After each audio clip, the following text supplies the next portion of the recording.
Bendito Padre, que vives y reinas, te damos gracias, Señor. Gracias por la salvación tan preciosa que tú nos has dado. Gracias, Padre, por cambiar nuestra naturaleza, por transformar ese corazón que teníamos de piedra, un corazón muerto que estaba de espalda a ti, Señor, y has transformado en un corazón de carne, un corazón que vive, que late por nuestro Señor Jesucristo, el cual nos ha mostrado la verdad del Evangelio. Que la fe no viene por practicar obras humanas, sino que la fe viene por el oír y el oír tu palabra. Y que por las obras de la ley ningún hombre puede ser justificado delante de ti, Señor. Por eso nosotros necesitábamos ese sacrificio en la cruz, nosotros necesitábamos esa muerte expiatoria para que a través de ella nosotros pudiésemos venir a Cristo Jesús y tener acceso a las moradas celestiales. Y allí nuestro Señor Jesucristo en este momento está preparando las moradas para nosotros, Señor, para que en el tiempo que Él nos llame, en el tiempo que Él venga a recogernos, podamos estar juntamente con Él. Y es en esa esperanza en la que nosotros vivimos en esta tierra. Ya no pertenecemos a este mundo, como dijo el Señor Jesucristo. Ahora nuestro nombre está escrito en los cielos y nuestra ciudadanía es del reino de los cielos. Por eso te queremos pedir, Señor, un día más, que nos recuerdes esa obra maravillosa que tú has hecho en nosotros y que ya no pongamos nuestros ojos en esta tierra, que no nos hagamos tesoros aquí en la tierra, sino que hagamos tesoros en los cielos, donde la polilla y el orín no corrompen, ni donde ladrones minan ni hurtan. Ayuda para que la iglesia de Mérida sea fortalecida, Señor, para que sea bendecida, para que muchas almas vengan a este lugar escuchando tu palabra preciosa, tu palabra de vida, y puedan venir a Cristo Jesús en arrepentimiento y en fe. Y también para los hermanos que ya pertenecen a esta iglesia, Señor, da sabiduría, crecimiento, madurez, para que ellos estén preparados para toda buena obra y para que ellos estén dispuestos a dar su vida si fuese necesario. Te queremos pedir por los pastores que hoy están predicando a lo largo de toda la geografía de España. En diferentes iglesias los pastores han viajado para llevar también tu palabra viva y eficaz. Ayuda para que cada uno de ellos con sabiduría, con denuedo, pueda predicar el Evangelio y pueda dar la enseñanza oportuna para cada uno de los corazones que escuchen. Y Señor, a los que estamos aquí reunidos te pedimos una vez más sabiduría. Danos sabiduría, Señor, porque nosotros no tenemos ninguna. Somos necios, muchas veces débiles, en otras ocasiones desobedientes. Por eso, Padre, te pedimos que tú vayas formando en nosotros el corazón de Cristo Jesús para que cada día vayamos siendo transformados de gloria en gloria y que cada día seamos más semejantes a nuestro Señor. Es necesario que nosotros menguemos y que Él crezca en nosotros. Con este anhelo, Señor, y con este deseo, queremos poner todas las cosas en tus benditas manos y oramos en el nombre de Cristo Jesús, nuestro Señor. Amén y amén. Vale, en primer lugar vamos a abrir nuestras Biblias y vamos a ir a Segunda de Reyes, capítulo 2. Libro de Segunda de Reyes, capítulo 2. Versículos del 1 al 15. Segunda de Reyes, capítulo 2, versículos del 1 al 15.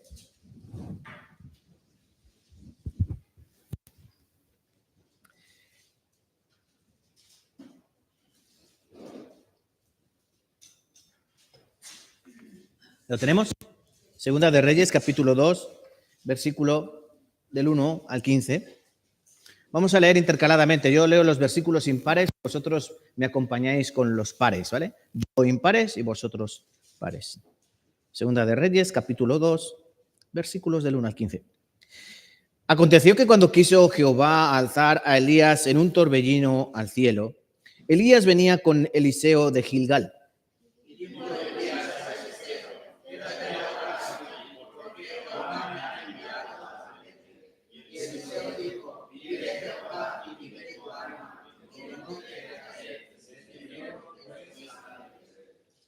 Y saliendo a Eliseo, los hijos de los profetas que estaban en Betel le dijeron: ¿sabes que Jehová te quitará hoy a tu señor de sobre ti? Y él dijo: sí, yo lo sé, callad.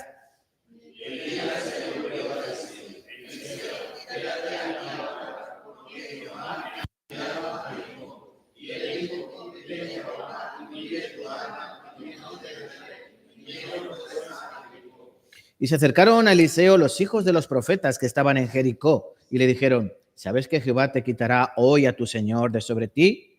Él respondió, sí, yo lo sé, callad.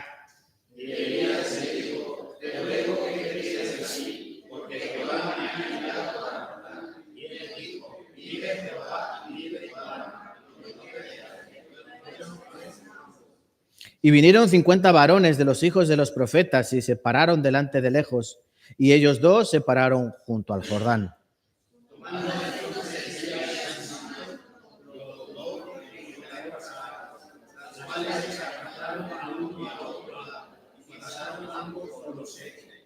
Cuando habían pasado, Elías dijo a Eliseo, pide lo que quieras que haga por ti antes que yo sea quitado de ti. Y dijo Eliseo, te ruego que una doble porción de tu espíritu sea sobre mí.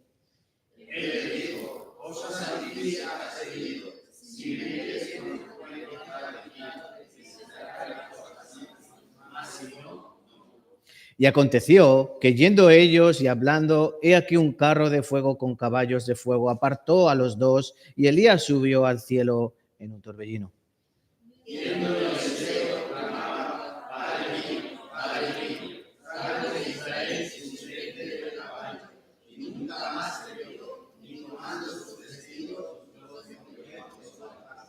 Alzó luego el manto de Elías, que se le había caído, y volvió y se paró en la orilla del Jordán.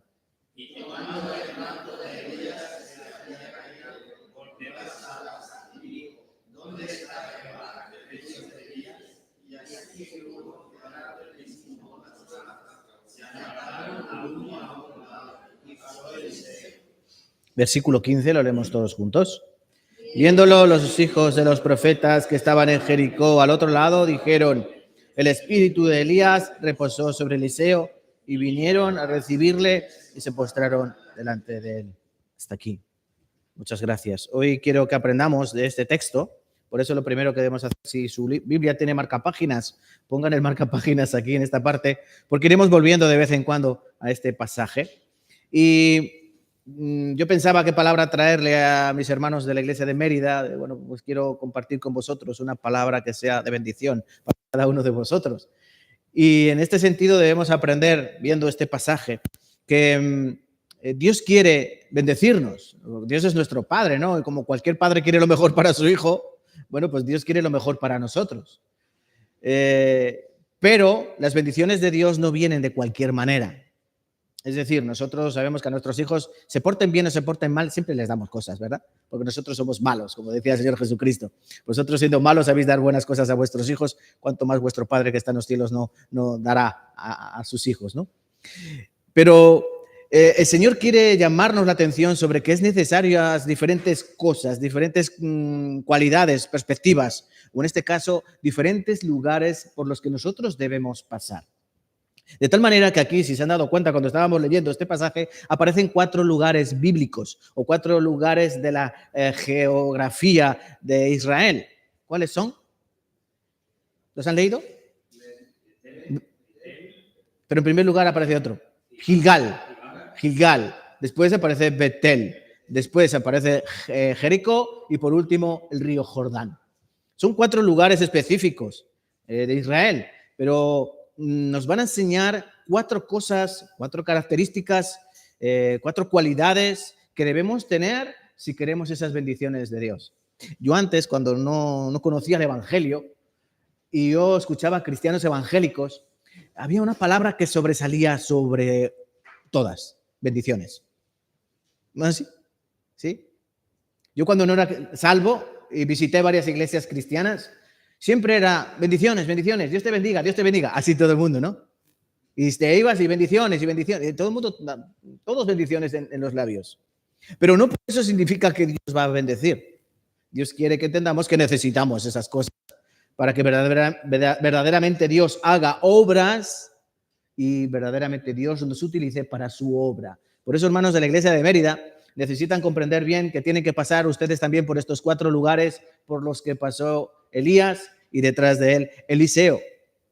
El texto nos dice que Eliseo le pidió una cosa. No, Elías dice, pide lo que quieras que te sea hecho antes de que yo sea quitado de ti. Y Eliseo le pidió doble porción de tu espíritu. En primer lugar, vamos a entender que lo que pedía Eliseo no era un doble poder, ¿no? Yo quiero el doble del poder que tú has tenido, sino que lo que estaba pidiendo Eliseo era lo que le correspondía al hijo primogénito, es decir, el doble de la herencia, o sea, el doble que a los demás hermanos. Pero Elías no tenía hijos. Eliseo deseaba, anhelaba que el Espíritu de Dios obrase en su vida igual que había obrado en la vida de Elías. Entonces ya a ustedes les puedo preguntar, ¿ustedes quieren ser utilizados preciosamente por Dios? ¿Sí? Pues también tienen que aprender como una sombra estos 4 lugares, porque vamos a explicar uno por uno qué significa ahora, nuestro tiempo, porque sabemos lo que significaba antes en el Antiguo Testamento, pero ahora en el Nuevo tienen otro significado para nosotros. Y cuando comprendamos esto, podremos vivir una vida que agrada al Señor, Dios bendecirá, Dios ayudará a la iglesia de Mérida y a cada uno de ustedes en sus vidas. ¿Vale, hermanos? Entonces, en primer lugar, vamos a la primera parada de este viaje que nos va a llevar por esta geografía. Y no es otro lugar que Gilgal. Os leo versículo 1 del capítulo 2 de Segunda de Reyes. Aconteció que cuando Jehová alzar a Elías en un torbellino al cielo, Elías venía con Eliseo de Gilgal. Hasta aquí paramos. En la Biblia aparecen muchos lugares, pero hay unos que tienen más sobrenombre que otros. Y Dios obra en esos lugares de forma especial, como por ejemplo en el monte Sinaí, ¿no? Donde Dios dio sus mandatos, sus mandamientos. O los montes Gerizim y Ebal, donde Dios mandó al pueblo que se pusiesen para recibir bendición y maldición. Así en determinados lugares Dios actúa en determinadas maneras. O como diferentes montes donde Dios también, como el monte Moria, ¿no? Donde Abraham iba a sacrificar a su propio hijo. Estos lugares nos llevan a esos pasajes que nosotros debemos aprender y debemos extraer la enseñanza que Dios quiere para nosotros. Gilgal era un lugar importante, ¿saben por qué? Porque es el primer lugar donde llegaron los judíos saliendo de ese peregrinaje de 40 años en el desierto. Ellos llegaron a esa tierra llamada Gilgal. Y vamos a buscar con nuestras Biblias en Josué, capítulo 5, y dejamos el marcapáginas aquí en Segunda de Reyes, capítulo 2, y nos vamos a Josué, capítulo 5. Josué, capítulo 5.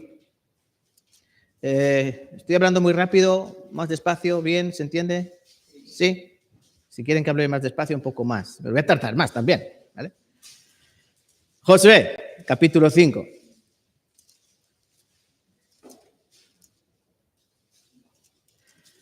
¿Lo tenemos? El pueblo de Israel ya había cruzado el Jordán, había llegado a esa tierra prometida, tierra de Canaán, y el primer lugar que se encuentran es Gilgal. Os voy a leer capítulo 5, versículo 8 y 9. Capítulo 5 de Josué, versículos 8 y 9. Y cuando acabaron de circuncidar a toda la gente, se quedaron en el mismo lugar, en el campamento, hasta que sanaron. Y Jehová dijo a Josué: hoy he quitado de vosotros el oprobio de Egipto, por lo cual el nombre de aquel lugar fue llamado Gilgal hasta hoy. Vemos abajo en la concordancia que pone en hebreo Galal o rodar. Gilgal significa, ¿qué significa? Rodar. ¿Qué ocurrió en aquel lugar? Vamos a entender bien esto. Durante 40 años el pueblo de Israel había vagado por el desierto. Según la palabra de Dios, todos los mayores de 20 años morirían en el desierto. Los que no habían aceptado la palabra de Dios como verdadera, los que no habían creído en que Dios podría vencer a los que estaban viviendo en la tierra de Canaán. ¿Se acuerdan de la historia de los 12 espías que Moisés envió a reconocer la tierra de Canaán? Y cuando volvieron con el reporte, 10 de esos espías que dijeron: ¡ay, sus moradores son gigantes y nosotros somos como langostas, como saltamontes! Y dice que todo el pueblo se echó a llorar.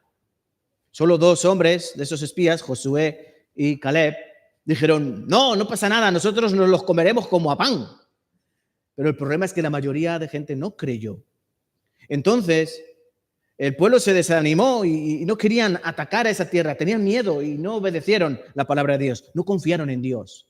Por eso Dios les dijo: 40 días habéis estado inspeccionando esa tierra, pero no he creído que yo ganaría por vosotros, 40 años estaréis en el desierto, hasta que todos los que sean mayores de 20 años perezcan en el desierto. ¿Qué ocurrió? Pasaron esos 40 años y una nueva generación se había levantado durante ese tiempo. Esos fueron los que entraron en la tierra de Canaán. Pero había un problema. Estaban incircuncisos. ¿Sabéis qué significa la circuncisión, no? Hombres, ustedes saben qué es la circuncisión, ¿no? Así. La circuncisión era el pacto de Dios. Es la señal externa en el cuerpo que todos los judíos tenían o debían tener. Como anécdota, ¿saben ustedes en la Segunda Guerra Mundial cómo los nazis sabían si una persona era judía o no? Lo desnudaban. Porque había hombres que decían, no, yo no soy judío, yo no soy judío. Les desnudaban cuando veían que tenía hecha la circuncisión. Tú eres judío. Al campo de concentración. Así de esa manera. Es un pacto, ¿no? Como dice la palabra. Es la señal que los hombres debían hacerse en el cuerpo como obediencia a Dios. Es el pacto de Abraham, ¿no? Esa circuncisión. Pero era un pacto en la carne, en el cuerpo. Y allí tenía que renovarse ese pacto en Gilgal. Todos esos miles y miles de hombres que durante 40 años habían crecido en el desierto y no estaban circuncidados, había llegado el momento de circuncidarles. Y como dice aquí el versículo 8, cuando acabaron de circuncidar a toda la gente, se quedaron en el mismo lugar en el campamento hasta que sanaron. Y Jehová dijo a Josué, hoy he quitado de vosotros el oprobio de Egipto, por lo cual el nombre de aquel lugar fue llamado Gilgal hasta hoy. Significa que aquí comenzó otra vez la consagración del pueblo. Comenzó nuevamente Dios a trabajar a través de ellos, ese nuevo comienzo y esa nueva generación, pero que todo debería empezar ¿cómo? Con un pacto, ¿no? Con un tratado, con la circuncisión. Antiguo Testamento, ¿vale? Y si ahora nos vamos al Nuevo Testamento, ¿qué nos enseña la palabra? Algo muy sencillo. Que en primer lugar tenemos que ser salvos.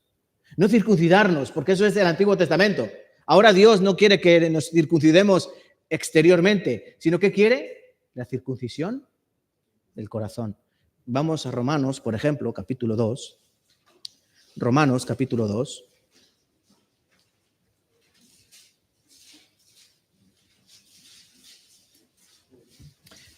Romanos, capítulo 2, versículo 27 y 29.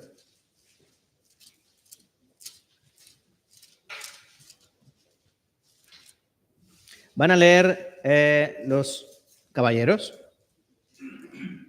Romanos capítulo 2, versículo 27 al 29.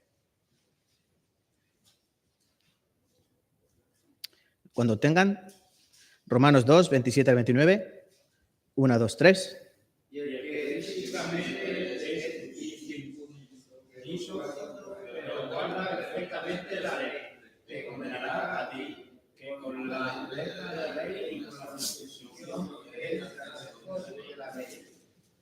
Pues no es judío el que lo es exteriormente, ni es la circuncisión la que se hace exteriormente en la carne, sino que es judío exteriormente.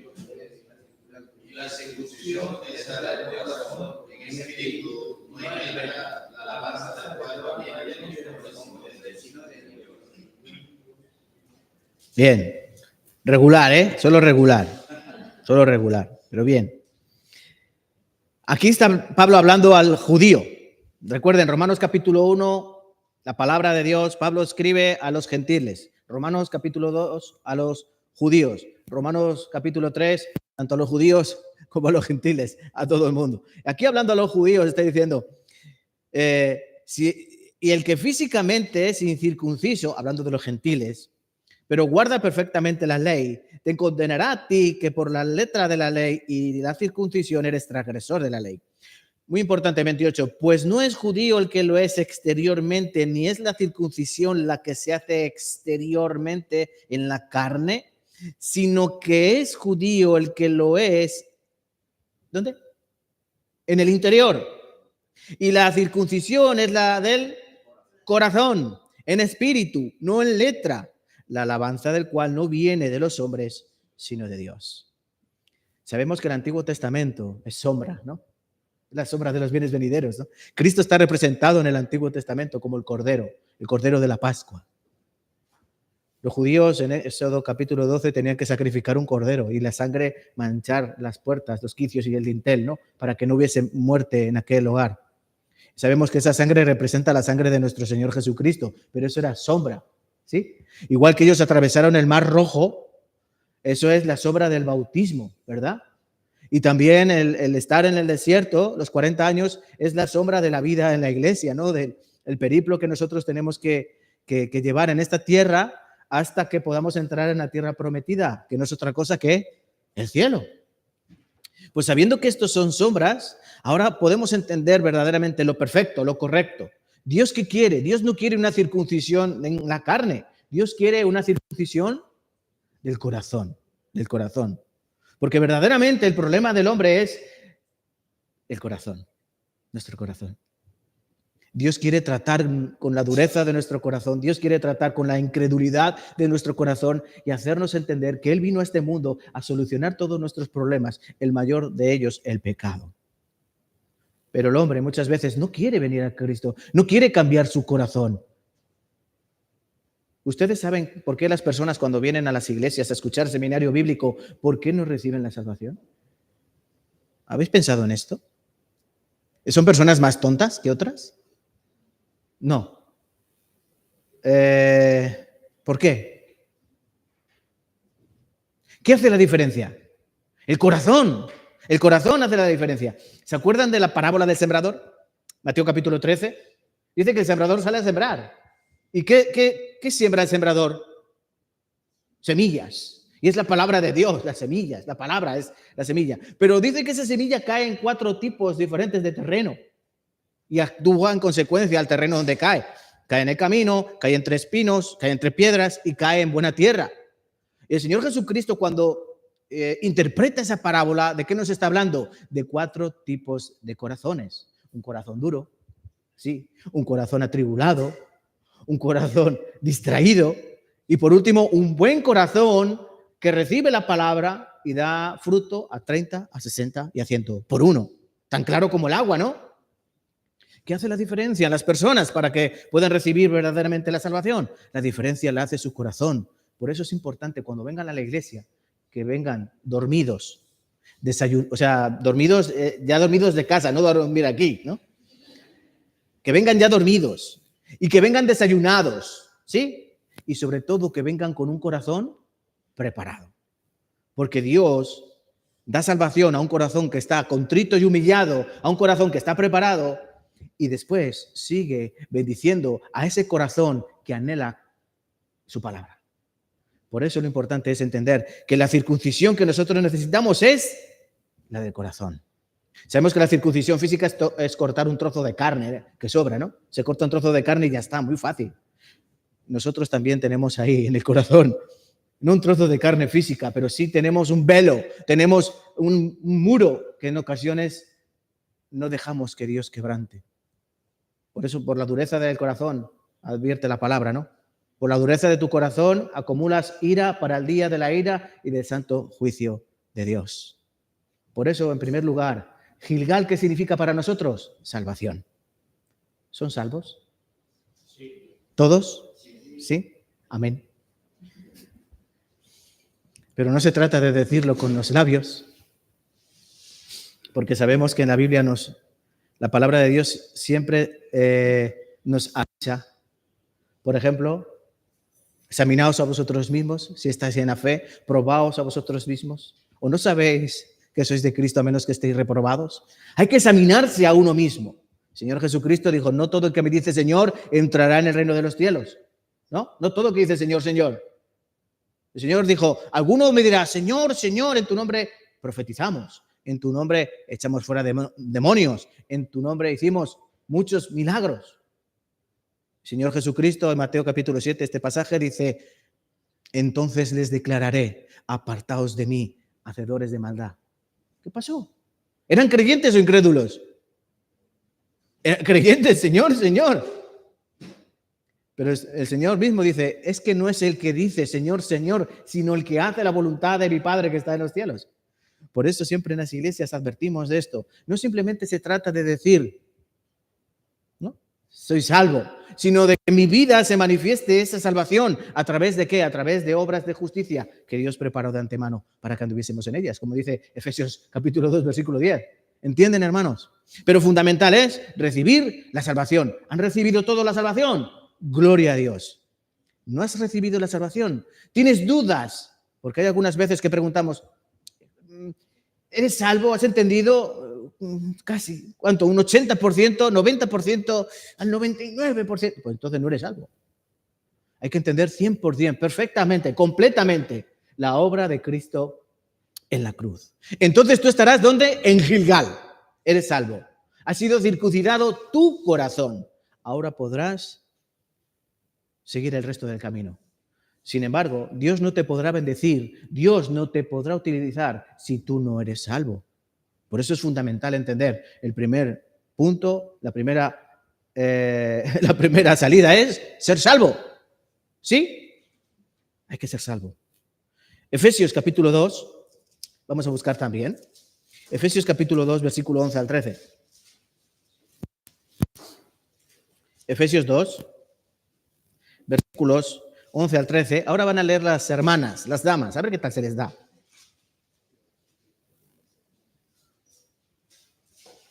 Efesios 2,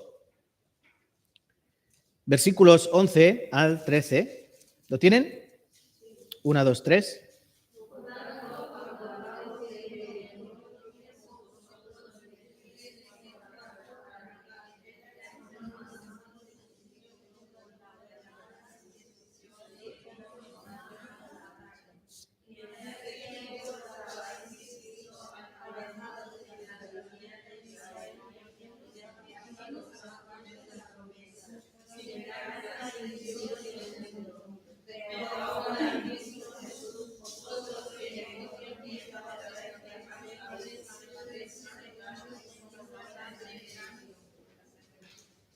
Vale, igual que los hombres regular.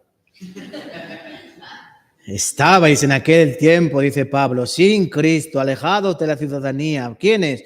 Pues los llamados gentiles en cuanto a la carne, dice el versículo 1. Eres llamados incircuncisos, de la llamada circuncisión hecha con mano de carne, ¿no? Es decir, con la mano de hombre.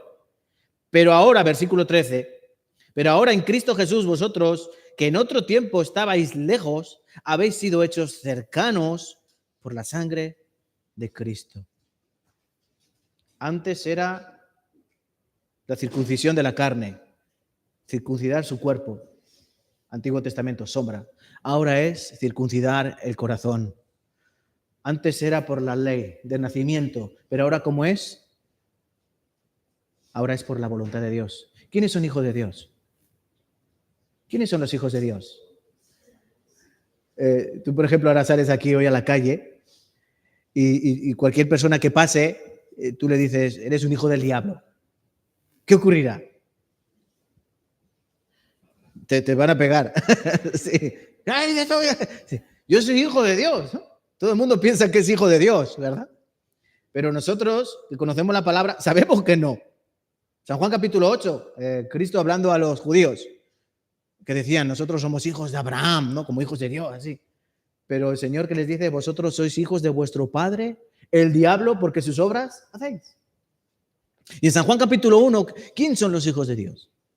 Dice que no son los que son engendrados por voluntad de la carne, por voluntad de la sangre o por voluntad de varón, sino de Dios, porque son hijos de Dios, ¿no? Gracias sean dadas a Dios porque Él ha hecho toda la obra de la salvación. Hermanos de la iglesia de Mérida, ¿saben lo que ustedes han aportado a la salvación? ¿A su salvación? ¿Cuánto han aportado? ¿Han aportado algo? ¿Un 1%? ¿Han aportado algo a su salvación? No. Nosotros lo único que aportamos es el pecado que la hizo necesaria. Pero toda la obra es de Dios, por eso a Dios sea toda la gloria. No hay nadie que llegue al cielo que pueda decir, yo fui más listo que tú. Así. No hay nadie que vaya al cielo y se vanaglorie o se enorgullezca. Porque toda la obra que hagamos, todo es para la gloria de Dios. Entonces, yo de verdad me alegro porque en Mérida hay una iglesia verdadera. Ahora ustedes tienen que predicar el evangelio fuertemente. ¿Para qué? Para que todas las almas que hay en esta ciudad escuchen escuchen verdaderamente el Evangelio y que entiendan que deben ser salvos, que la religión mata, pero que la palabra da vida. Esta es una ciudad muy católica, ¿no? Como Cuenca también es muy católica. Y seguro que los vecinos les miran mal, les miran raro, ¿a que sí?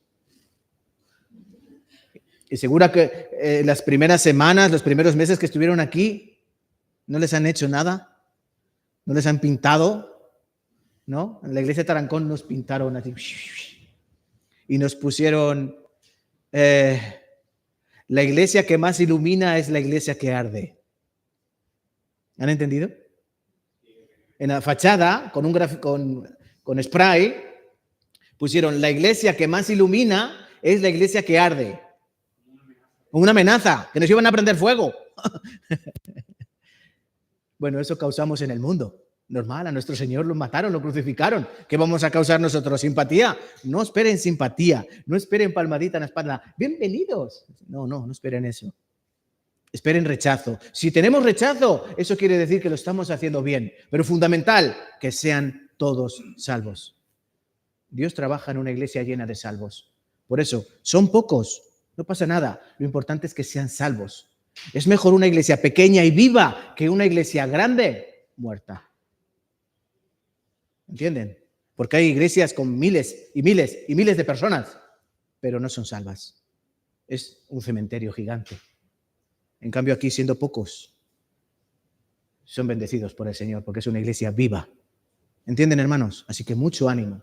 Volvamos al pasaje de hoy, Segunda de Reyes, capítulo 2. Ya hemos hecho la primera parada, Gilgal. ¿Qué significa? Pero para nosotros, ¿qué significa? Ser salvos, salvación. Ese es el comienzo de toda obra en nuestras vidas. Si no hay salvación, no hay nueva criatura. Si no hay salvación, no podemos ser utilizados por Dios. ¿Podemos llevar una vida espiritual? No. Podemos llevar una vida religiosa. Ese es el mundo, lleva vidas religiosas. Queremos llevar una vida verdadera en Cristo. Primero, salvación, perdón de pecados según las riquezas de su gracia. Segunda de Reyes, capítulo 2. Versículo 2, os leo. Y dijo Elías a Eliseo, quédate ahora aquí, porque Jehová me ha enviado a Betel. Y Eliseo dijo, vive Jehová y vive tu alma, que no te dejaré. Descendieron pues a Betel. Y saliendo a Eliseo, los hijos de los profetas que estaban en Betel, le dijeron, ¿sabes que Jehová te quitará hoy a tu señor sobre ti? Y él dijo, sí, yo lo sé, callad. El segundo lugar donde se dirigió Elías, ¿dónde fue? A Betel. Elías le dice a Eliseo, quédate aquí, ¿sí? Quédate aquí, que yo voy a Betel. ¿Y qué dice Eliseo? Va a ser que no. Eso lo podemos traducir, ¿no? Vive tu alma, dice, ¿no?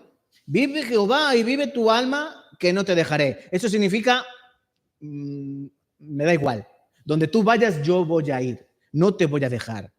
Entonces van a este lugar llamado Betel. ¿Qué significa Betel? ¿Alguien lo sabe? Betel, ¿qué significa?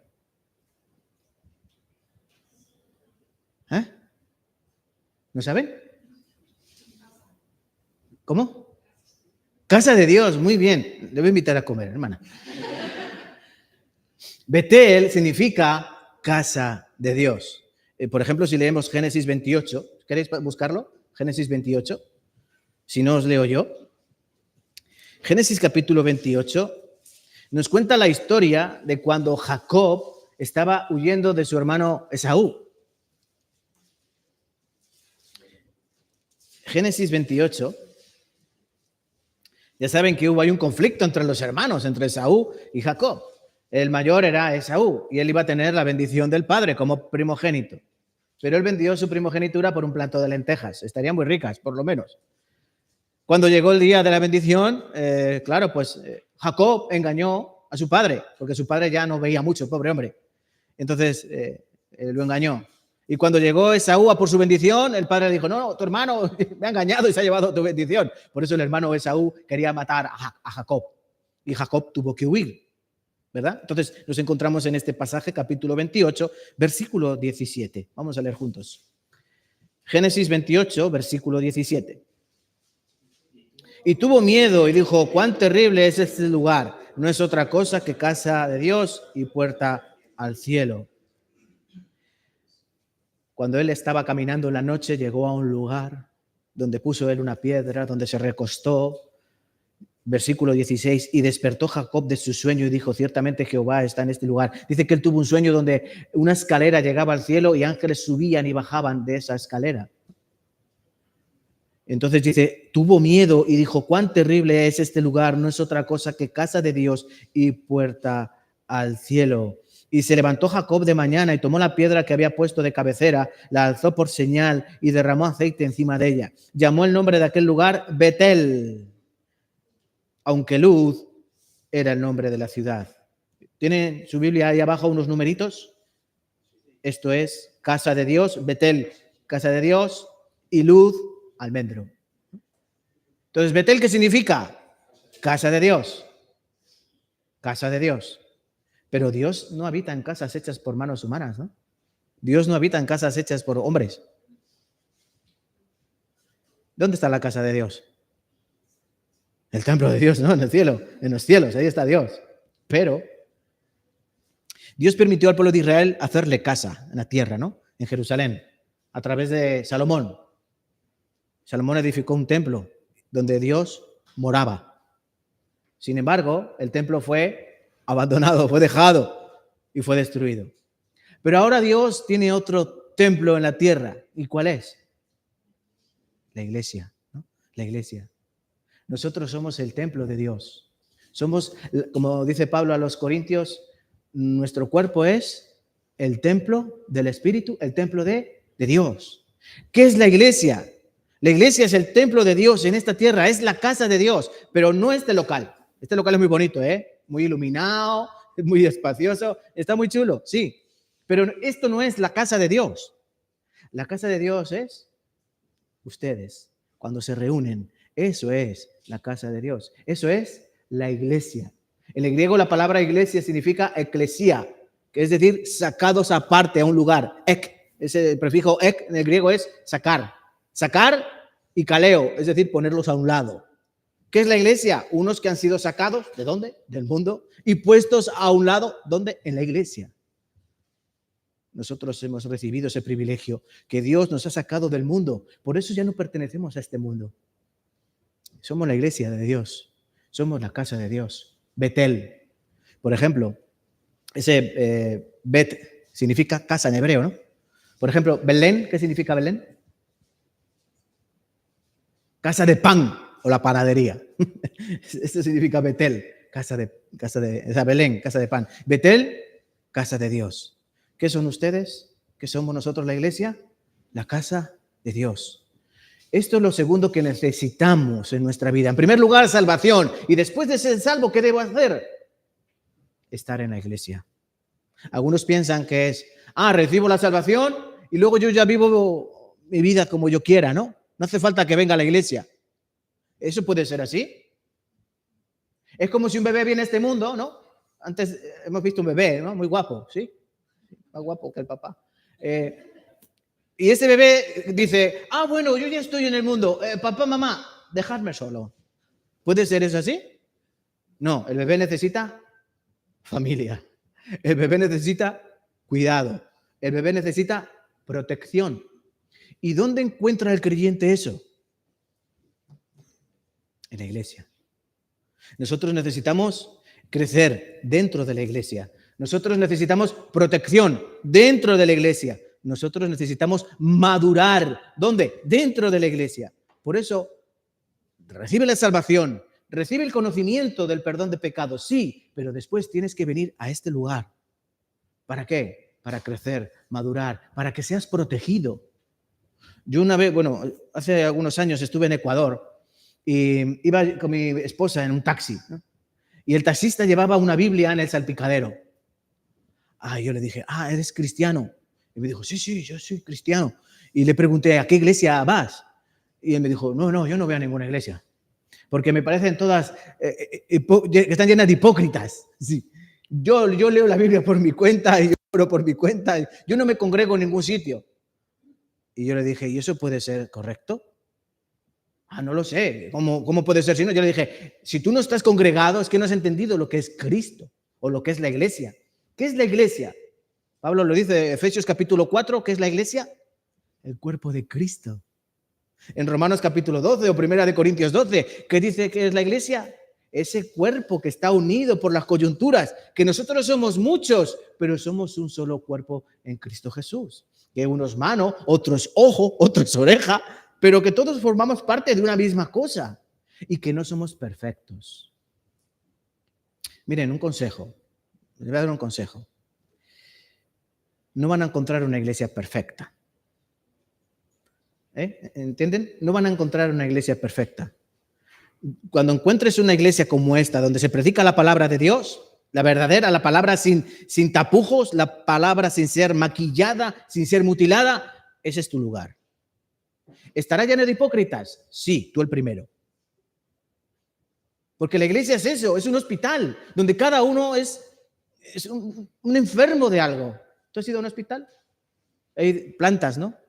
Esta planta de donde paren, ¿no? Donde se da luz, pero también hay planta de ¿qué? De donde están los que están traumados, ¿no? De traumatología, sí. Donde se le han roto un hueso, se le ha roto la pierna. Así hay diferentes plantas, ¿no? Bueno, la iglesia es eso. Es un hospital donde cada uno está enfermo de una dolencia y donde aquí venimos a sanarnos de esa dolencia. Recuerden, Cristo vino para sanar a los enfermos, ¿no? Vino a sanar a los enfermos. Eso somos nosotros, los enfermos. Por eso cada uno de nosotros tiene concupiscencias, debilidades. Hay algunos que son las mujeres, alguno puede ser el juego, alguno puede ser el alcohol, alguno puede ser la droga, alguno puede ser otra cosa. La ira, el enojo. Cada uno tenemos una dolencia especial. Por eso Dios tiene que tratar con esas cosas. ¿Dónde? En la iglesia. Por eso tienes que reunirte en la iglesia. ¿Cuánta gente viene los miércoles a escuchar la palabra? ¿Pueden levantar la mano? Los miércoles. Bien, casi todos. Es importante que se reúnan. Y siempre que haya reunión, es importante que vengan. Tan importante es, miren si es importante que Cristo dijo que donde hay dos o más reunidos en su nombre, ¿dónde está Él? En medio de ellos. El autor de la vida, el creador del universo, está en medio de ellos. Fíjate si es importante. Es como si te llaman a ti de casa, oye, que está aquí el rey de España. ¿Y tú qué dices? Que espere. ¿No? ¿Te irías corriendo a casa o no? Claro. Dile a Felipe que ya voy. Pues aquí está reunido el rey del universo con nosotros. Él quiere compartir su amor, Él quiere compartir su misericordia, Él quiere dar su bendición. ¿Cómo dice el Salmo 133? ¿Se lo saben? ¿Cómo? Dígalo.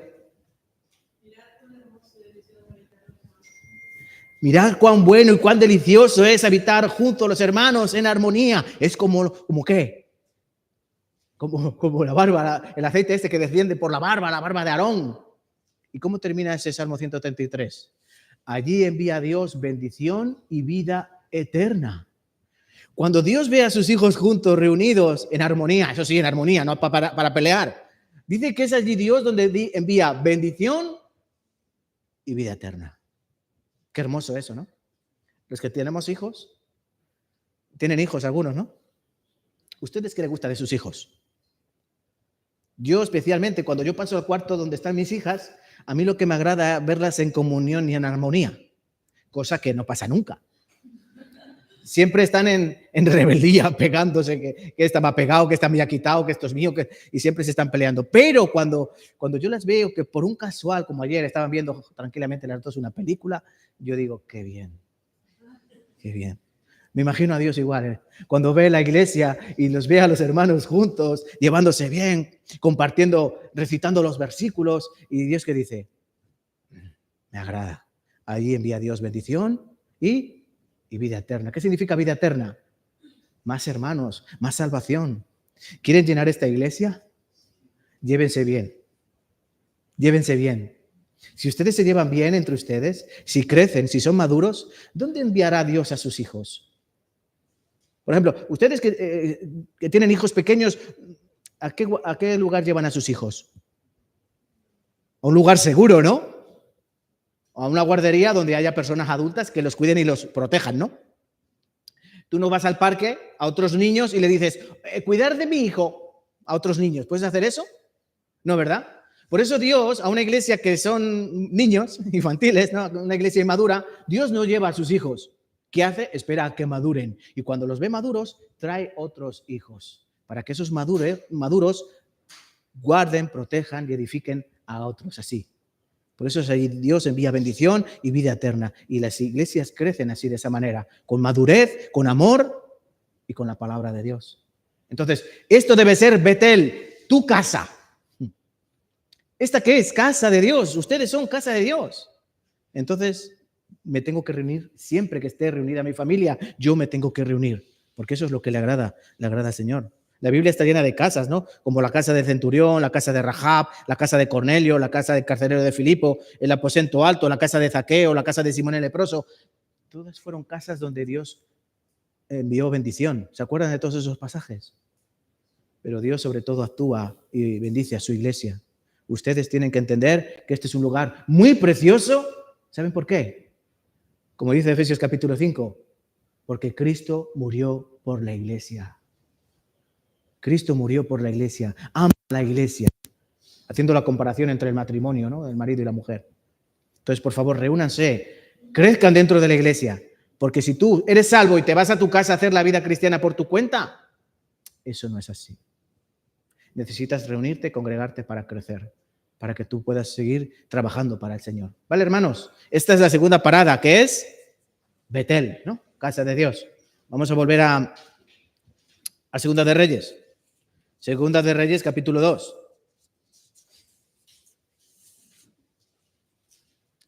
Primera parada, Gilgal, salvación, necesitamos ser salvos. Segunda parada, Betel. Betel, que es casa de Dios, comunión. Tenemos que ser casa de Dios, templo de Dios.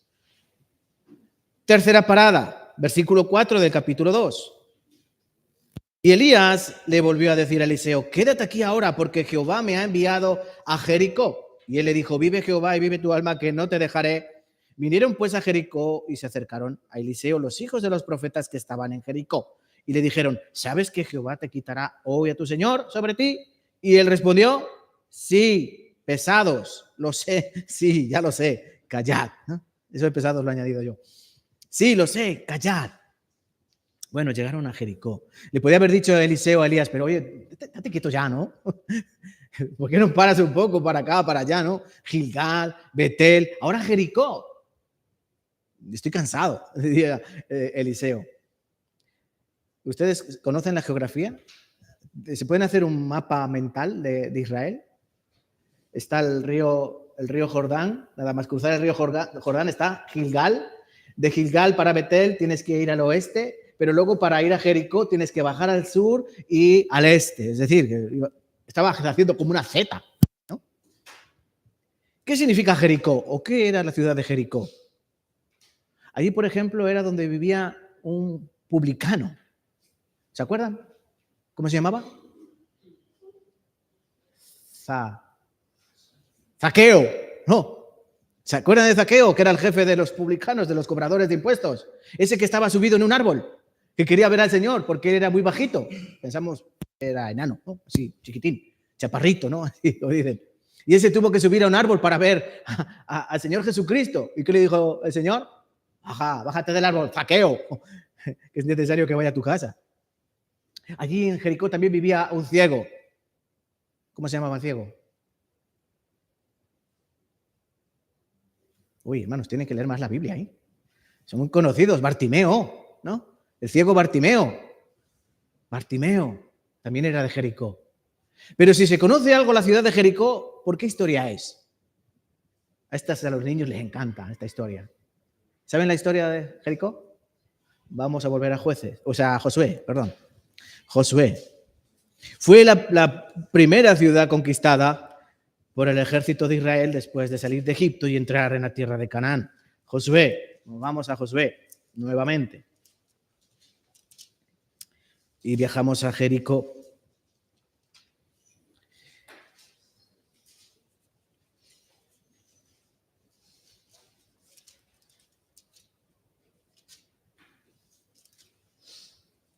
capítulo 6.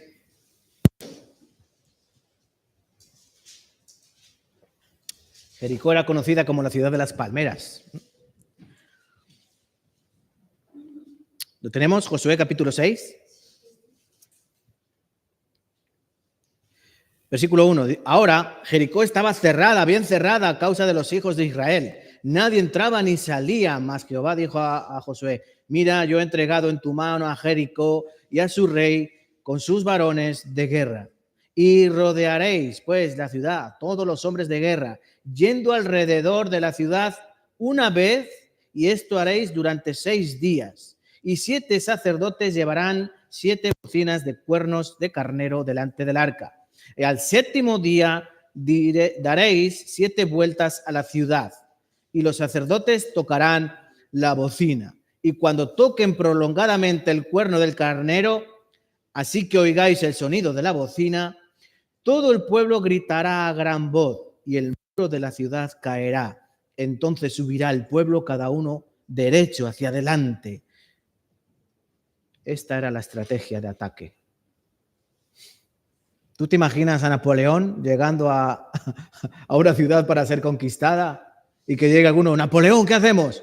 Venga, empezar a dar vueltas alrededor de la ciudad. ¿Han leído alguna vez algún libro de historia así? ¿Alguna conquista de alguna gran ciudad así? No. Solo Jericó. Normalmente, ¿cómo conquistaban las ciudades en la antigüedad? Por ejemplo, los romanos, ¿cómo conquistaron Jerusalén? En el año 70 después de Cristo. Jerusalén era una ciudad fuertemente amurallada. ¿Qué hicieron los romanos? En el año 70 después de Cristo, más o menos marzo de ese año, los ejércitos del general Tito rodearon toda la ciudad de Jerusalén. Era la fiesta de la Pascua. ¿Y qué hicieron? Dejaban pasar a todo el mundo, ¿no? A celebrar la Pascua. Pasad. Venga, todos para adentro. Y la ciudad se llenó. Pero ¿qué ocurrió? Cuando todos estaban dentro, el general Tito ordenó sitiar la ciudad, que no saliese de allí ni un ratón. Y durante meses, desde marzo hasta septiembre, en la ciudad ni entró ni salió nadie. Ya ha llegado septiembre, dice que no había nada de comida. La gente se tenía que comer las zapatillas, que eran de cuero, o los cinturones.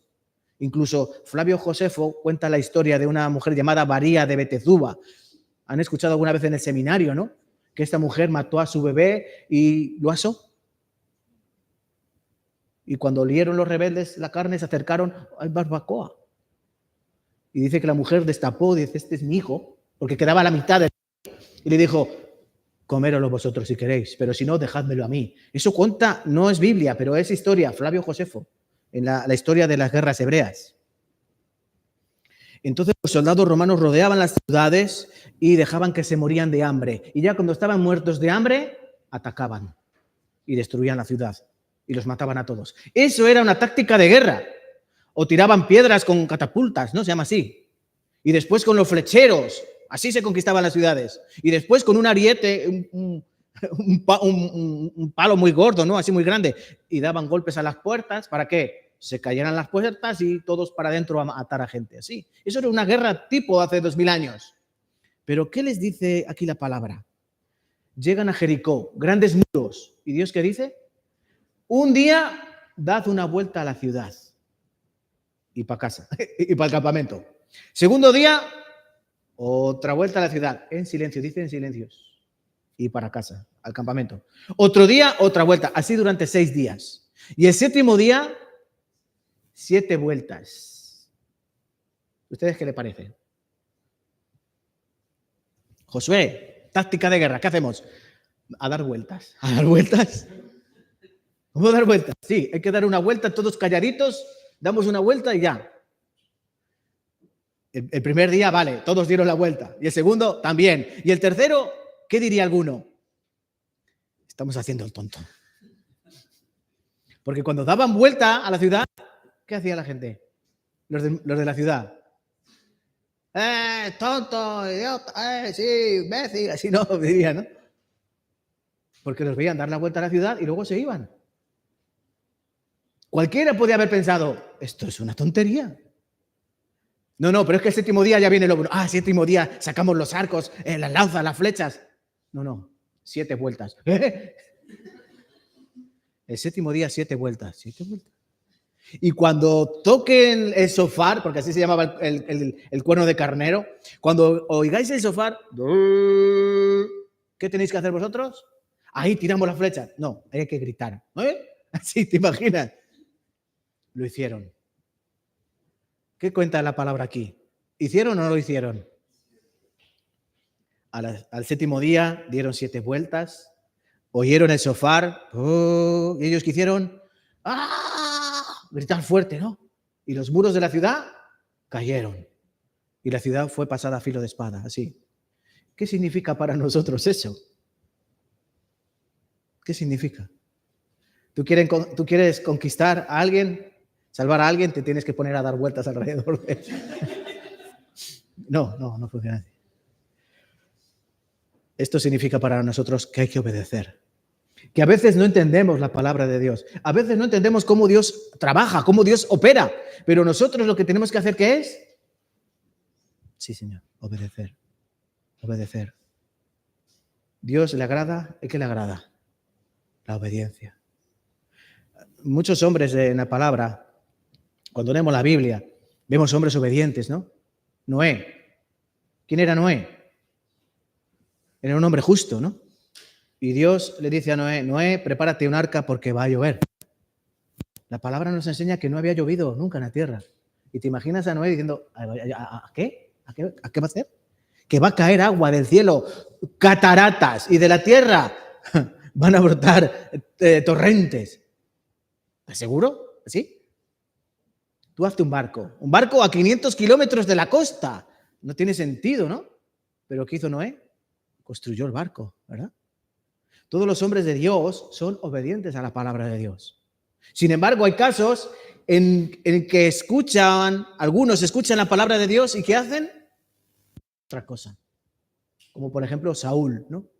¿Saben quién fue Saúl? El primer rey de Israel. Él escuchó la voluntad de Dios. Él tenía que derrotar a los amalecitas. ¿Qué hicieron los amalecitas al pueblo de Israel? Cuando salieron de Egipto, dice que los amalecitas les atacaban a los judíos por la retaguardia, ¿no? Por la parte de atrás. Porque atrás, ¿quiénes iban? Los viejitos, los bebés, los enfermos. Entonces los amalecitas atacaban por la espalda como cobardes y rastreros. Y Dios que dijo, yo voy a destruir a todos los amalecitas. Entonces, en Primera de Samuel, Dios le dice a Saúl, destruye a todos los amalecitas. Vamos a buscar en nuestras Biblias, ¿vale?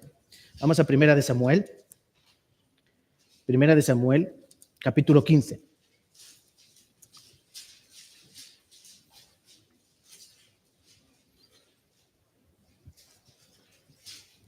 Primera de Samuel, capítulo 15, versículos 19 al 23. Primera de Samuel, 15, versículos 19 al 23. Ahora vamos a leer juntos.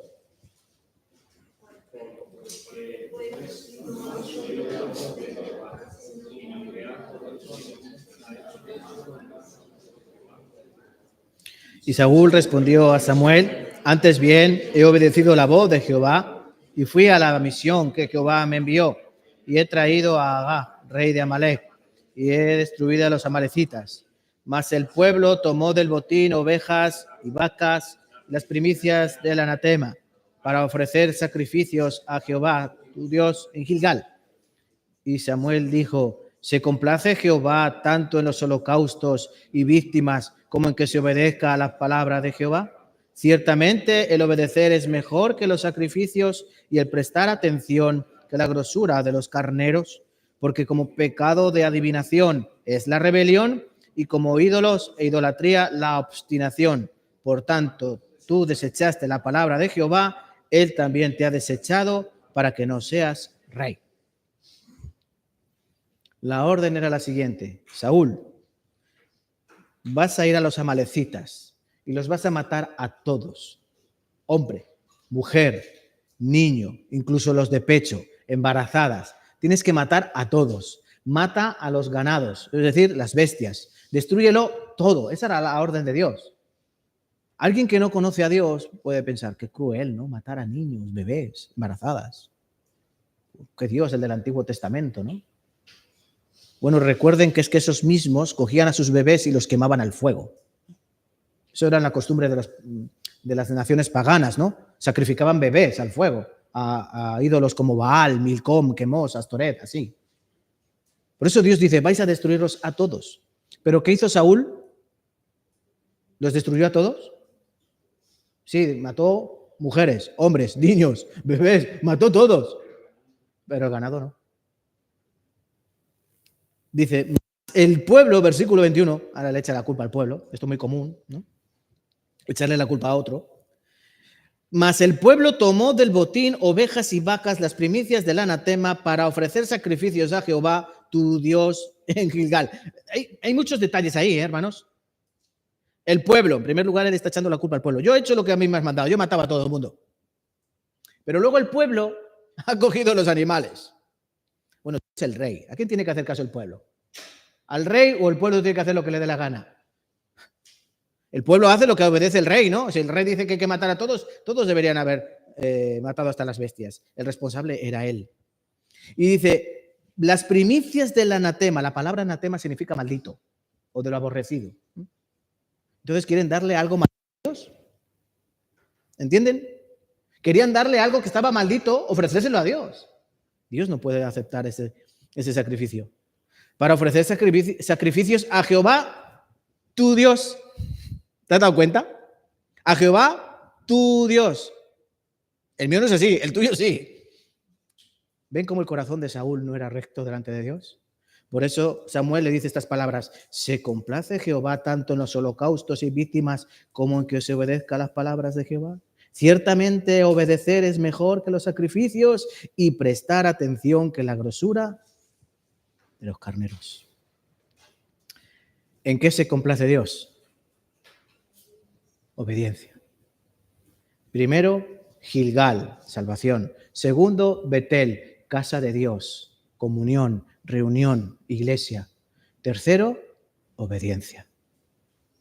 La iglesia debe obedecer la palabra de Dios, aunque a veces no entiendas muchas cosas. Hay gente que dice, es que yo no leo la Biblia porque no la entiendo. Bueno, si no la entiendes es porque no le pides a Dios sabiduría, porque Él da sabiduría y de Él viene la inteligencia, ¿no? Pedid a Dios sabiduría y Él os dará. Pero sobre todo necesitamos obediencia. Hay que obedecer. A veces la palabra de Dios pues, va en contra de mi voluntad, ¿no? A veces alguno piensa, no, es que esto va a ser mejor. Pero Dios sabe cómo hacer las cosas. En ocasiones, por ejemplo, los jóvenes, ¿no? Quieren tener novia, novio, sí. Pero sabemos que en el mundo, los cristianos no podemos tener un noviazgo mundano. ¿Cómo funciona el noviazgo en el mundo? Un chico conoce a una chica, ¿sí? Chico y chica salen donde quieren, se dan besitos, hacen lo que les da la gana, ¿sí? Luego, si está bien, si se gustan, siguen juntos. Si no, se separan. Y habrá otro chico y otra chica, ¿no? Porque lo que sobra en la feria son corchos, ¿sí? Ese es el noviazgo del mundo. Luego pasan 8, 9, 10 años y después, si quieren se casan o si no, no se casan. Eso es el mundo. ¿Pero qué enseña la palabra? En primer lugar, no pueden caminar dos juntos si no están de acuerdo. Por ejemplo, una hermana cristiana. Bueno, no, un chico cristiano, ¿no? Un joven cristiano viene y quiere novia. Pero quiere una novia que es del mundo, porque le ha gustado una chica que es del mundo. Y él piensa, muy bien, para que yo pueda estar con ella, lo que voy a hacer es traerla a la iglesia para que ella escuche la palabra, sea salva y así el pastor no me va a regañar o no me dice nada, ¿no? ¿Dios trabaja así? No, Dios no trabaja así. Por eso en la iglesia, ¿qué hay que hacer? Buscar a alguien, un cristiano que tiene que buscar una cristiana. Y una cristiana que tiene que buscar un cristiano, porque esa es la manera de Dios, la obediencia a Dios. ¿Entienden? No puedes hacer tu plan, tu manera. Ay, no, es que yo en el mundo conozco una chica que es muy buena, es muy simpática, es muy rica. Yo pienso que esta me va a ayudar mucho. Yo la evangelizo y luego ya tengo una hermana cristiana muy buena, muy inteligente, muy rica. Así. No, Dios nos dice que tiene que ser conforme Él quiere, su anhelo. Porque si no, esa persona no recibirá la salvación. ¿Entienden? Igual que si hay personas, porque también yo entiendo que a la iglesia vienen personas en muchas condiciones. Puede venir separado o separada. ¿Y con quién te casarás otra vez? ¿Con alguien de la iglesia? ¿Con alguien del mundo? ¿Cómo? ¿Cómo piensan las personas? A veces pensamos como el mundo piensa, ¿no? Pero nosotros ya no tenemos la mente del mundo, tenemos la mente de Cristo. Hay que obedecer la palabra. Aunque a veces vaya en contra de mi voluntad. Es que yo pienso que esta es mejor. No, Dios te dice, yo tengo algo muy hermoso, muy precioso para ti. Por eso hay que, hermanos, ¿qué hay que hacer? Obedecer. ¿Sí? ¿Sí o no? Claro, hay que obedecer. ¿Qué se agrada a Dios? Es que yo traigo mucha ofrenda. Es que yo no falto a ninguna reunión. Así puedes pensar. Voy a todas las reuniones de distrito, a todos los sitios voy. Voy a todos los retiros. Pero la pregunta es, ¿tú obedeces la palabra de Dios? Porque Dios se agrada en la obediencia. Y es lo importante que tienen que tener. Salvación, iglesia y después la obediencia. La obediencia. Vamos a buscar otro pasaje. Deuteronomio capítulo 11. Deuteronomio 11.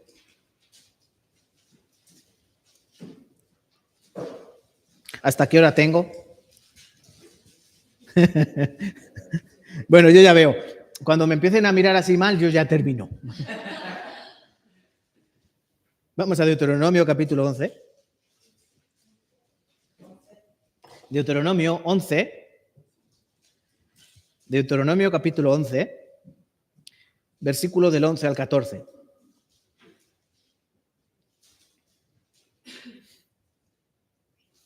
¿Lo tenemos? Deuteronomio 11.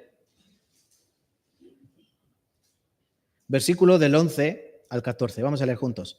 La tierra a la cual pasáis para tomarla es tierra de montes y de vegas, que bebe a las aguas de la lluvia del cielo. Tierra de la cual Jehová tu Dios cuida. Siempre están sobre ella los ojos de Jehová tu Dios, desde el principio del año hasta el fin. Si obedeciereis cuidadosamente a mis mandamientos, que yo os prescribo hoy, amando a Jehová vuestro Dios y sirviéndole con todo vuestro corazón y con toda vuestra alma. Yo daré la lluvia de vuestra tierra a su tiempo, la temprana y la tardía, y recogerás tu grano, tu vino y tu aceite. Si resumimos estos versículos, nos están dando ejemplo de qué ocurre cuando alguien obedece. Cuando alguien obedece, Dios le bendice. Tan sencillo como eso. Si tú obedeces, Dios te bendice. Al pueblo de Israel, Dios les dijo, yo pongo delante de vosotros la bendición, la maldición. Escoge pues la bendición para que vivas. He puesto delante de vosotros camino de vida o camino de muerte, así, ¿no? Y aquí dice, si vosotros obedecéis cuidadosamente, versículo 13, mis mandamientos que yo os prescribo hoy, versículo 14, yo daré la lluvia a vuestra tierra, a tu tierra, la temprana, la tardía, es decir, si tú obedeces, yo te daré bendición. A veces parece que Dios no nos bendice. Parece que Dios no nos bendice. Dice, yo le pido a Dios y no me da. ¿Será que pides mal? ¿Será que pides para tu deleite? ¿Será que no obedeces la palabra? Porque se nos puede llenar la boca de bendiciones, hermano, Dios te bendiga, Dios te bendiga, Dios te bendiga. Pero la cuestión es, ¿estás obedeciendo la palabra de Dios? ¿Estás haciendo lo que Él anhela de ti? En primer lugar, que le ames más que a todas las cosas, porque aquí dice, ama a Jehová, ama a Dios. ¿Cuál era el primer mandamiento que le preguntaron a Cristo? ¿Cuál es el primer mandamiento? Amar a Dios con todo tu corazón, con toda tu alma, con toda tu mente, con todas tus fuerzas. Y el segundo, al prójimo, como a ti mismo. La obediencia se traduce en eso, en obedecer a Dios. En que tú lo primero que hagas cada mañana sea arrodillarte. ¿Qué es lo primero que haces por la mañana? ¿Lavarte los dientes? desayunar bien, un chocolate con churros, orar. Dios quiere que incluso antes de lavarte la cara tú te arrodilles y que ores y que le pidas, que le des gracias por todo lo que Él te da y que te dé fortaleza para las batallas que van a venir en ese día, porque van a venir batallas. Un cristiano que no ora a primera hora de la mañana, ¿saben qué es? Un cristiano derrotado ese día. Porque no orar antes de salir de casa es como entregarle ese día a Satanás. Y todo te va a ir mal. Por eso primero tienes que orar. Y no salgas de tu casa sin leer un poco la palabra. Digo un poco el tiempo que tengas. Un capítulo, 2, 3, 5. Para que tu espíritu se alimente. Porque no solo de pan vive el hombre. No solo de croissant vive el hombre, ¿no? Sino de toda palabra que sale de la boca de Dios. Lee tu Biblia. Eso es obedecer a Dios. Hablar con Él a primera hora, acudir en oración, leer su palabra, alimentar tu espíritu y confiar en Él todo el día. ¿Y saben qué hace Dios? Dios es como la gallina, ¿no? Dice la palabra. Cristo dijo, Jerusalén, Jerusalén, que matas a los profetas, así. Pero Dios, ¿qué era? Como una gallina, ¿no? Que protegía bajo sus alas a los polluelos. Y Cristo dice, mas no quisiste. Dios es ese Padre celestial que nos quiere proteger, pero a veces nosotros somos esos niños rebeldes que se quieren ir por otro lado, y los padres dicen, ven, que te vas a caer, y el niño, no me caigo, y al final, ¿qué hace? Se cae, porque no obedece. Dios nos dice, no coquetees con el pecado, huye de la fornicación, huye de las pasiones juveniles, y algunos se ponen a coquetear, ¿no? Se piensan que son más fuertes que Sansón, o que son más valientes que David, o que son más sabios que Salomón. Y no he dicho esos 3 nombres por casualidad, ¿no? Porque saben que esos 3 hombres cayeron en el mismo pecado, ¿sí? Entonces no te pienses tú que eres ni más sabio, ni más fuerte, ni más valiente. No juegues. Aquí en Mérida hay plaza de toros y hay recortadores. ¿Sabéis qué es? No hay. En mi tierra sí hay mucho de eso. Ahora, sí, ahora hay más recortadores que toreadores. Son estos que viene el toro y hacen y se van así para un lado. ¿No han visto? O saltan por encima del toro. ¿No los han visto? Esos son algunos cristianos. Van delante del pecado como diciendo, yo lo esquivo. Yo lo esquivo. No podemos jugar en esta cuestión. Por eso tenemos que obedecer la palabra y apartarnos de aquellas cosas que ponen en peligro nuestra obediencia a Dios. ¿Por qué Cristo dijo, si tu ojo derecho te es ocasión de caer, sácalo? O si tu mano te es ocasión de caer, córtala. O si tu pie derecho te es ocasión de caer, córtalo. ¿Por qué dijo Cristo eso? Dice que es mejor entrar al cielo tuerto, ¿no?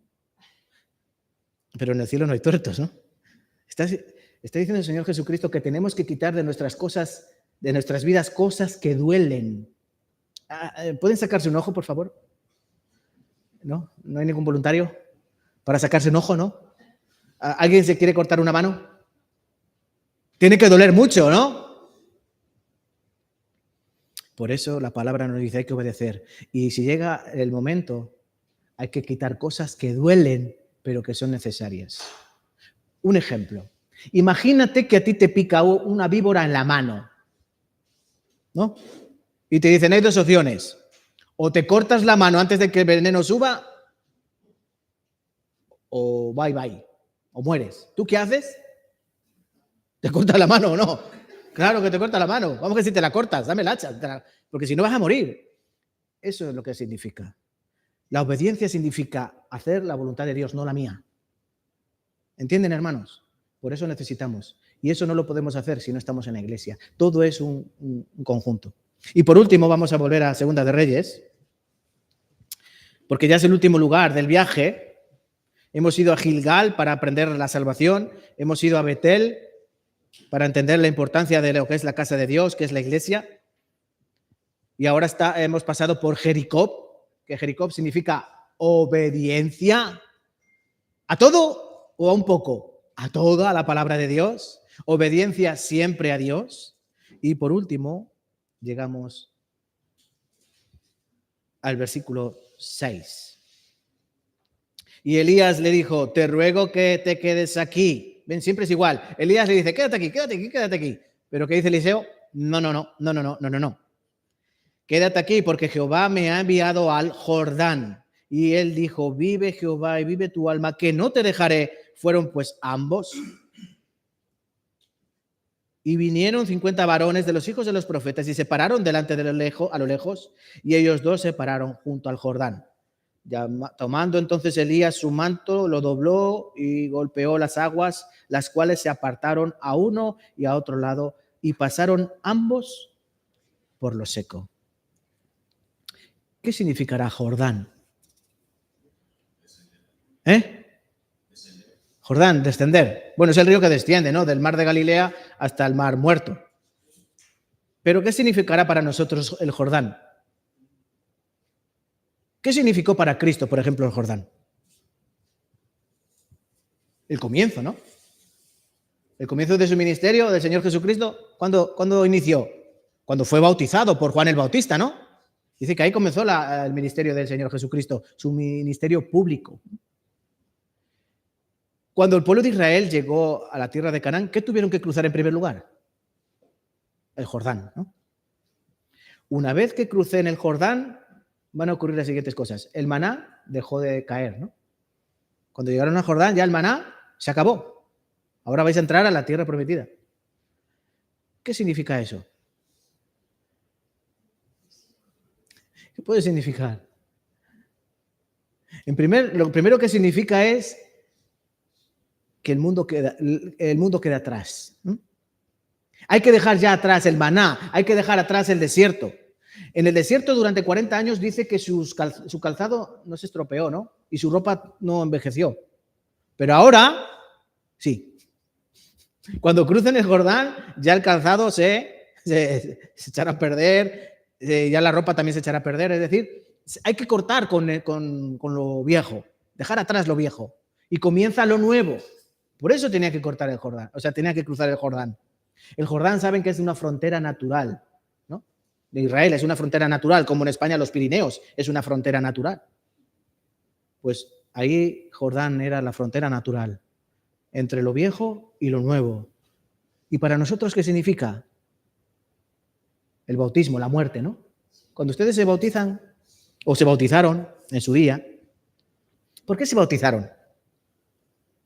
¿Para el perdón de pecados? No. Sabemos que el bautismo no perdona los pecados, no lava los pecados, porque aunque te amontones lejía o jabón sobre ti, la mancha de tu pecado permanecerá. El bautismo es un acto simbólico, ¿no? Que representa mi muerte y resurrección, juntamente con Cristo, ¿no? El viejo hombre se sumerge, muere, y el que sale del agua, ¿quién es? El nuevo hombre. Eso es lo que representa el bautismo. Que la vida vieja pasa y que el que sale ahora del agua, ¿quién es? Si es el mismo por fuera, mojado, ¿no? Es el mismo por fuera, pero por dentro, ¿qué hay? El anhelo de vivir una vida para Cristo. Yo muero para vivir por Cristo, sí. Como lo diría, ¿no? Pablo, con Cristo estoy crucificado, ya no vivo yo, sino que Cristo vive en mí. Entonces, si yo obedezco la palabra, ¿qué vendrá después? Sacrificio durante toda mi vida. Yo quiero morir para el Señor. No vivir, sino morir para el Señor. ¿Ustedes saben el lema de los pastores, de los misioneros? ¿Saben el lema de los misioneros? El pastor Juan Lee, de Corea, pastor principal, dijo un lema para los misioneros que están por todo el mundo. ¿Sí sabe el lema? ¿No lo saben? Es un secreto, esto solo lo sabemos los pastores. No hay que buscar un buen lugar para vivir, sino un buen lugar para morir. Ese es el lema del misionero. Buscar un buen lugar no para vivir, sino un buen lugar para morir por Cristo. Pues eso tienen que hacer los cristianos. Morir, no buscar un buen lugar para morir, sino morir por Cristo. Ustedes saben que hace 2000 años muchos cristianos morían quemados vivos. Y otros morían devorados por las fieras en el circo. Aquí hay un circo, ¿no? Bueno, había circo romano. Aquí seguramente morirían cristianos. ¿Tú estarías dispuesto a morir? En la época de la Inquisición española, muchos judíos morían quemados, pero también cristianos evangélicos. La reforma que promulgó, la reforma protestante que salió a partir de Martín Lutero, también llegó a España. Algunos piensan que no llegó. Sí, llegó a España. Lo que pasa es que la Inquisición fue muy dura y cortó de raíz cualquier atisbo de evangelio en España. Muchos de ellos eran quemados, ajusticiados simplemente por profesar que eran salvos por gracia. Y los mataban en la hoguera, los quemaban vivos. Les recomiendo una serie española que se llama La Plaga. Si la pueden encontrar, véanla. La Plaga. Habla de eso, de cómo en el año 1517 aproximadamente en adelante, muchos cristianos aquí en España fueron quemados vivos en la hoguera. ¿Saben cómo se salvaba? ¿Cómo se podían salvar? Negando a Cristo. Ellos negaban a Cristo y ya se podían ir a su casa. Tan sencillo como eso. Niego a Cristo. Venga, vete a tu casa. Pero ellos no negaban a Cristo.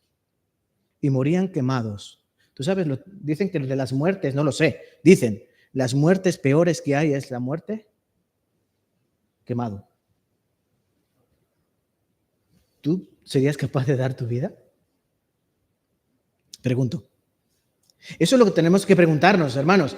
¿Yo sería capaz de dar mi vida por Cristo? Mi vida. Si entra alguien ahí por la puerta con un cuchillo y te lo pone en el cuello y te dice, o niegas a Cristo o te rajo, ¿tú qué harías? Lo niego. Así.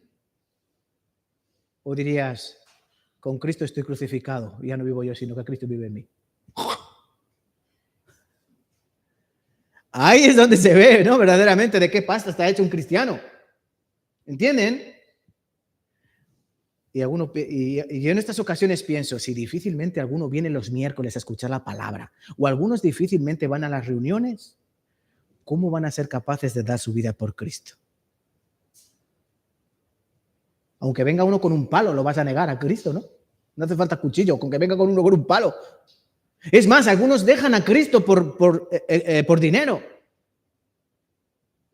Me explico, algunos les ofrecen trabajos de fines de semana, ¿y qué hacen? Se van a trabajar el fin de semana, sabiendo que aquí tienen que estar escuchando la palabra en la protección de la iglesia. Esos se pierden. Otros se pierden porque en la iglesia hay un chisme, o hay una pelea, o le cae mal el pastor. Vete tú a saber por qué se van. Hay gente que se va de las iglesias por auténticas tonterías. Yo a mis hermanos de Tarancón a veces les explico. Cuando alguno que ha estado aquí se va por culpa o del pastor o de alguno de los hermanos, es porque no entró por Cristo.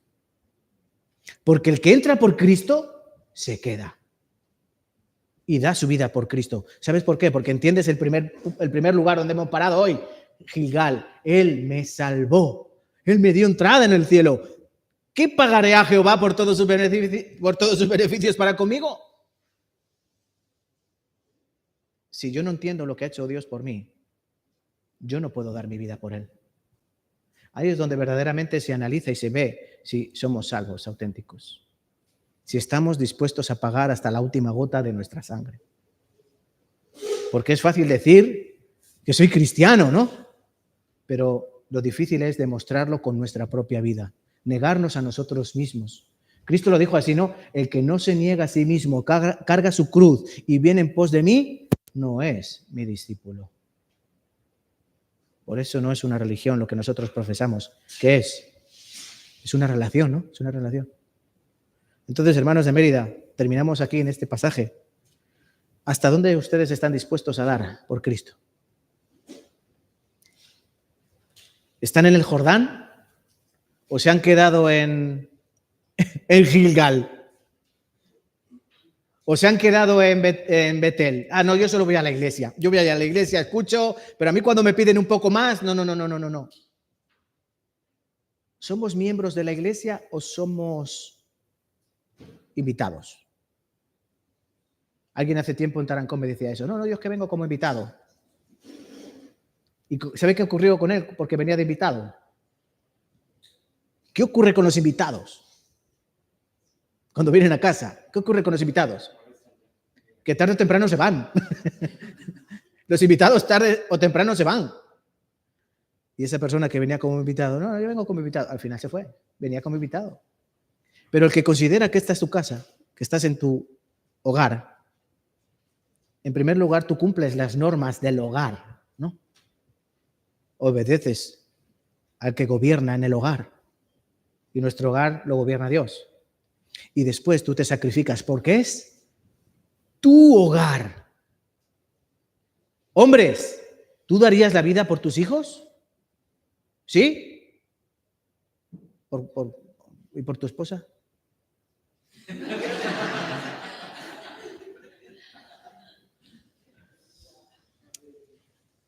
Sí, yo creo que también, ¿no?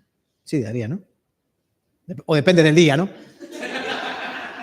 Si has peleado, no la darías, desde luego. El problema es que son hombres. La esposa te puede fallar, el marido te va a fallar, los hijos te van a fallar. Con todo, aunque mi padre y mi madre me desamparen, con todo Jehová me recogerá. Dios no falla nunca, Dios es infalible. Los hombres defraudamos, siempre. Tenemos esa tendencia. Por eso no podemos poner los ojos en los hombres. Ustedes no pueden poner los ojos en los pastores diciendo, como un pequeño ídolo, ¿no? Este pastor es... No. ¿Por qué? Porque fallamos, somos débiles. Como nos descuidemos, caemos. Así somos.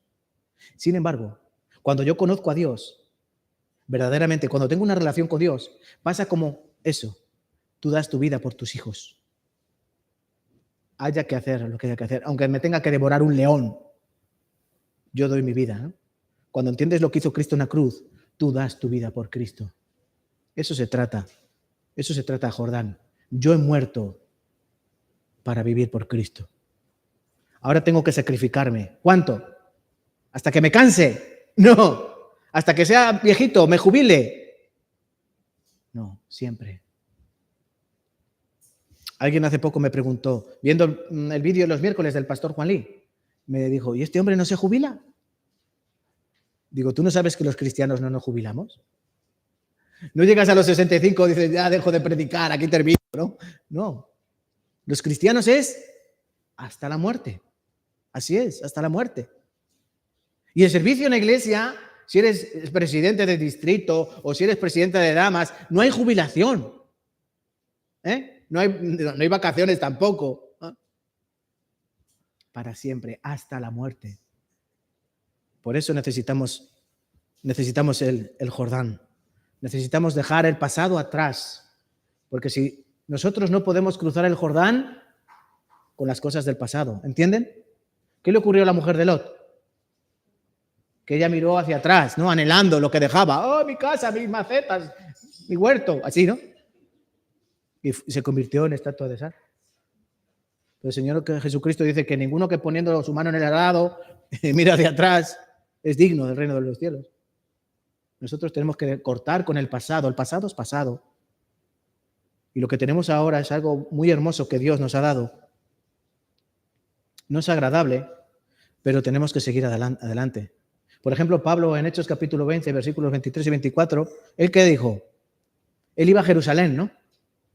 Y le dijeron, no, Pablo, estás loco, no vayas a Jerusalén, te van a coger y te van a meter en la cárcel. Y Pablo dice, el Espíritu Santo me da testimonio que me esperan prisiones y tribulaciones, pero de ninguna cosa hago caso, ni estimo preciosa mi vida para mí mismo. Contad que acabe mi carrera con gozo. Y el ministerio que recibí del Señor Jesucristo, de predicar el Evangelio, así decía Pablo, ¿no? Pablo, no vayas. No, me da igual, yo tengo que ir.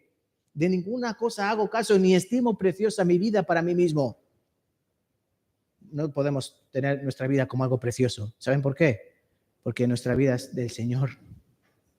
Y Él la utilizará si nosotros obedecemos su palabra. ¿Vale, hermanos de la iglesia de Mérida? ¿Sí? 4 lugares muy hermosos, ¿no? Salvación, Gilgal. Segundo, Betel, la iglesia, casa de Dios. Tercero, Jericó, obediencia. Sí, Señor, no entiendo nada, pero así lo haré. Así. Y cuarto, sacrificio hasta la muerte, Jordán, ¿no? Hasta la muerte. Luego la historia continuaría, ¿no? Isaías es llevado en el carro de fuego. Elías. Y Eliseo se quedaría como el profeta de Dios. ¿Cuántos milagros hizo Eliseo? ¿Muchos o pocos? Milagros, Eliseo, ¿hizo muchos o pocos? ¿Más o menos que Elías? Más. El primero de ellos, coger el este que se le cayó, ¿no? El manto de Elías. ¿Dónde está el Dios de Elías? ¡Pum! Y se abrió el río otra vez. Dando Dios testimonio de que sí, habrá bendición sobre ti, porque has ido a cada uno de los lugares donde ha ido tu maestro y tú has seguido. Nosotros queremos bendición, tenemos que seguir al maestro. ¿Vale, hermanos de la Iglesia de Mérida? Espero que nos veamos pronto en el retiro de verano. Un mes por ahí queda justo, ¿no? ¿Van a ir todos, a que sí? Sí. No, yo trabajo. No hay trabajo. Hay que ir al retiro. Hay que ir todos, ¿vale? A escuchar la palabra, a compartir con los hermanos. Si van, yo les invitaré a un fideo de este chino, ¿no? Coreano, ¿no? Ramen, ¿no? A un ramen. Les doy mi palabra, les invito. Si van, si no van, no. ¿Cómo? Allí me busca, me dice, pastor, que de Mérida, ¿se acuerda de mi ramen? Yo, vamos. Vale. ¿Cuántos son? Espero no arruinarme. No. Amén. Vale, vamos a terminar aquí y vamos a orar. Bendito Padre que vives y reinas, te damos gracias, Señor, por tu palabra, por tu amor, por tu misericordia. Te damos gracias porque no nos has dejado errantes y perdidos, sino que nos has dejado en un lugar precioso que es la iglesia. Aquí es donde tú obras, Señor, preciosamente. Aquí bendices, aquí guardas, proteges, edificas, Señor. Y aquí es donde cada uno de nosotros venimos a alimentar, a edificar, a construir y a dar nuestra vida para que muchas más almas vengan a Cristo Jesús. Guarda esta iglesia preciosa, Señor, que tú has establecido en este lugar. Ayúdalos a que sean esa luz en el mundo, a que sean sal de esta tierra. Guarda cada una de sus vidas preciosas. Guarda a sus niños, a sus niñas, Señor, para que no se contaminen con el mundo. Protege a los jóvenes del pecado carnal y ayúdales para que todos juntos, unánimes, corran con paciencia esta carrera que es la vida cristiana y para que todos, unánimes, a una voz, glorifiquen al Padre que está en los cielos. Ayúdales también para que en el retiro puedan participar todos, Señor, también puedan deleitarse y gozarse con el resto de los hermanos que nos vamos a reunir en aquel lugar y donde vamos a cantar alabanzas y donde vamos a seguir aprendiendo tu santa y bendita palabra. Te pedimos, Señor, todas estas cosas en el nombre precioso de tu Hijo Jesucristo, nuestro Señor. Amén y amén.